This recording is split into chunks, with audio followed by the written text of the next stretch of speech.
Þannig að hérna þessi sprunga sem liggur þarna í gegnum hér og upp eftir þá held ég sama sprungan og gaus upp úr þegar að það fóru húsinu undir hraun.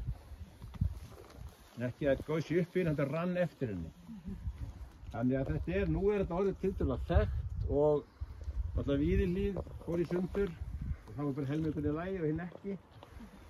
Þannig að hérna en umhverfið sem við erum að búa hérna náttúrulega við sem erum búin að vera hérna meira en alla daga frá því þetta var leyft í ársbyrjun 24, miðja ára 24, að sko við finnum öryggið og það er hérna, en með sama öryggi og ég tala um þegar við stundum sjósókn, þá þarf það að bera virðingu fyrir brimi og veðurspám og þú verður að fara eftir því.